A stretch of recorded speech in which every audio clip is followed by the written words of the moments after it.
A promise worth 1,000 in gold. 一诺千金。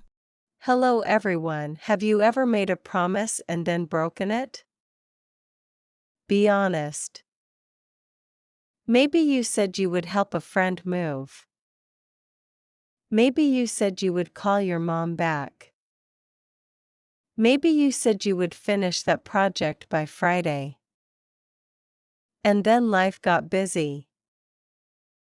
You forgot. You pushed it aside. We have all done it. But what if your word was your life? What if a single promise could save you or destroy you? 2,000 years ago in ancient China, a man named Jibu lived by one simple rule. His word was gold. And I do not mean that as a nice little saying. I mean people trusted his word more than they trusted actual gold. 100 pounds of gold. Let that sink in. This is the story of a promise worth 1,000 in gold. Let me take you back. Way back. The Qing dynasty was falling apart. Chaos everywhere. Armies clashed. Warlords fought for power. Two men rose above the rest. One was Xiang Yu. The other was Liu Bang. They battled for years. This was the Chu Han War. And right in the middle of it all stood a man named Jibu. Jibu was from the Chu region. He was not a king. He was not a lord. He was just a man. But people knew his name. Why? Because he kept his promises. Always. No matter how hard. No matter how small. If Jibu said he would do something, he did it. End of story. He fought for Xiang Yu. And he was good at it. Very good. Several times he cornered Liu Bang and nearly captured him. Liu Bang hated him for it. Deep burning hate. Then everything changed. Xiang Yu lost the war. He took his own life at the Gaixia River. Liu Bang became emperor. The first emperor of the Han dynasty. And one of his first orders? Find Jibu. Bring him to me alive or dead. The bounty was huge. 1,000 pieces of gold. That is an insane amount of money. But that was not all. Anyone who dared hide Jibu would have their entire family wiped out. 3 generations. Gone. Just for helping one man. Jibu ran.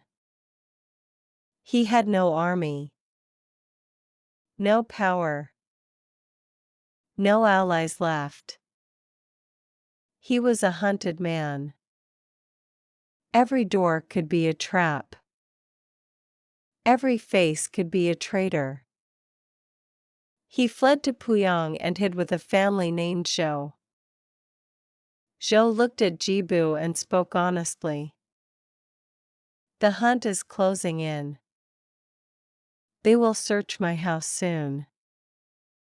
I have a plan, but you must trust me. If you do not, I will end my own life here. Jibu agreed. He had no choice. Zhou shaved Jibu's head. He dressed him in rough brown clothes. He put him in a covered wagon along with dozens of servants. Then he sold the whole group to a wealthy man named Zhu in the Lu region. Zhu was not a fool.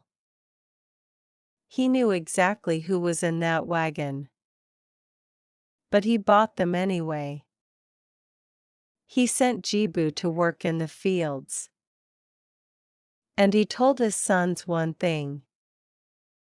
Work the land as this man says. Eat the same food he eats. Treat him with respect. Zhu did not stop there.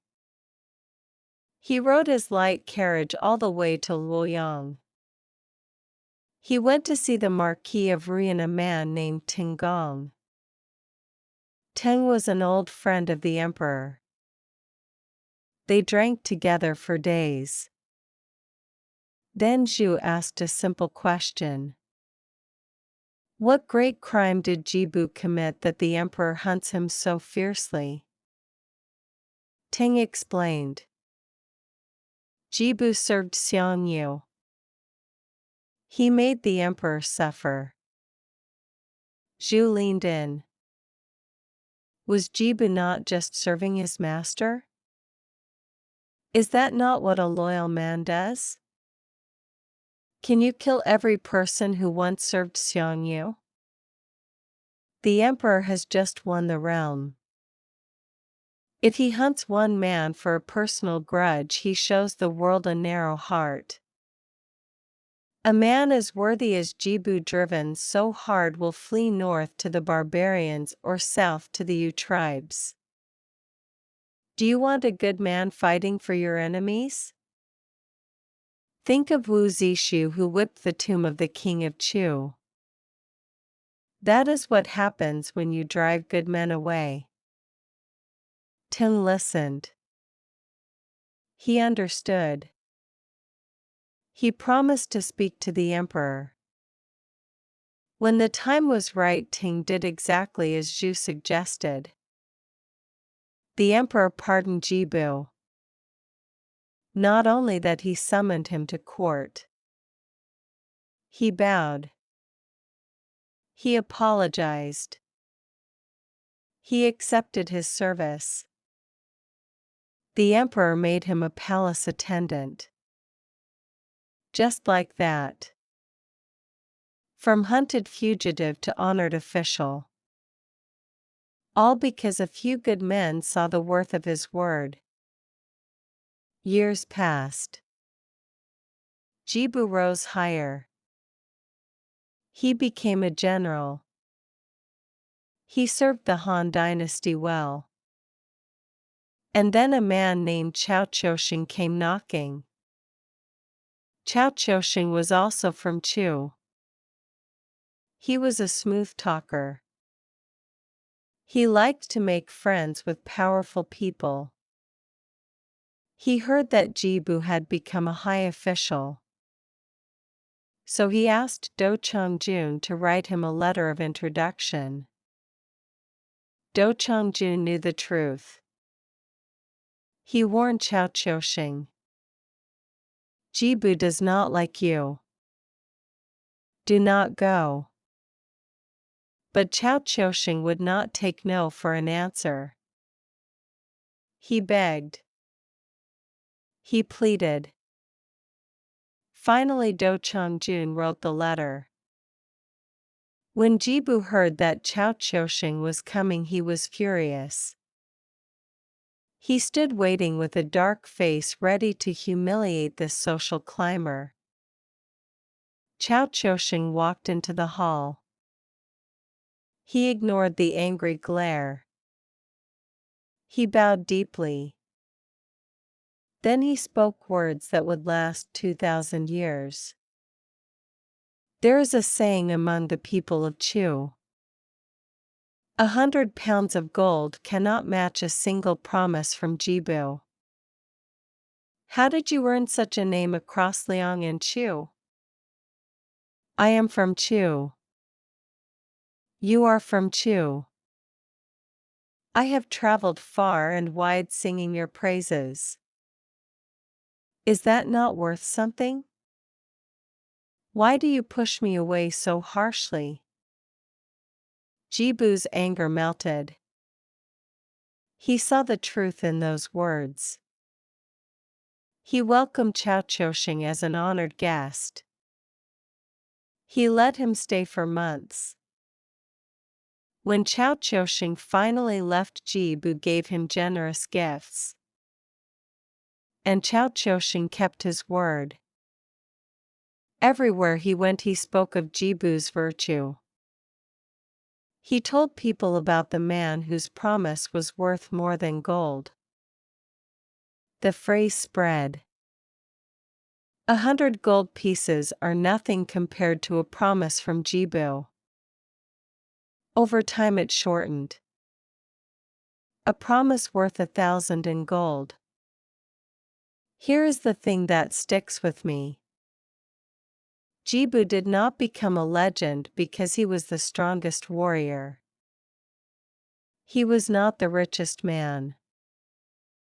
He was not the most powerful official.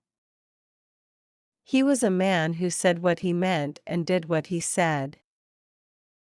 That was it. That was his whole secret. And when his life was on the line, people remembered. A friend hid him knowing his whole family could be killed. A stranger bought him and protected him. Another man rode to the capital and spoke for him to the emperor himself. Why? Because they knew who Jibu was. They knew his word meant something. Think about that. When you are in trouble, who will stand up for you? Who will risk something real because they trust you that much? Trust is not built in one big moment.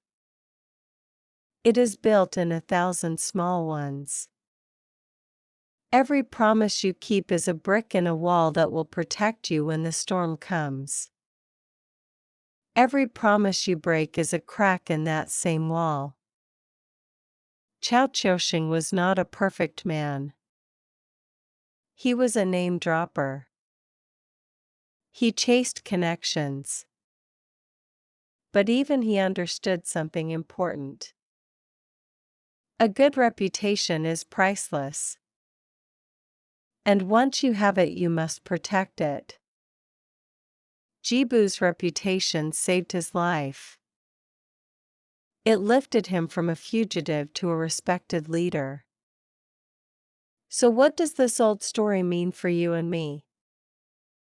We live in a world of broken promises. People say, let's grab coffee, and never text. They say, I'll be there in 5 minutes, and show up in 20. They say, I'll handle it, and then they ghost you. We have become numb to it. We expect people to flake. We expect excuses. But what if you decided to be different? What if your word became something people could count on like gravity? What if your yes actually meant yes and your no meant no? You do not need 1,000 pieces of gold. You just need to do what you said you would do. Show up. Follow through. Be reliable. That is the quiet power of Jibu. He did not seek fame. Fame found him because his character could not be hidden. Your word is your bond. It is a currency more valuable than money. Spend it wisely. Guard it fiercely. Because one day when you really need it, the trust you have built will be there for you. That is the story of a promise worth 1,000 in gold. Thank you for listening. If this story meant something to you, share it with someone who needs to hear it.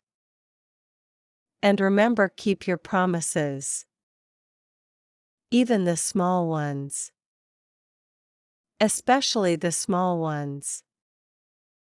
They add up to something priceless. See you in the next story. 下集请移步主页观看。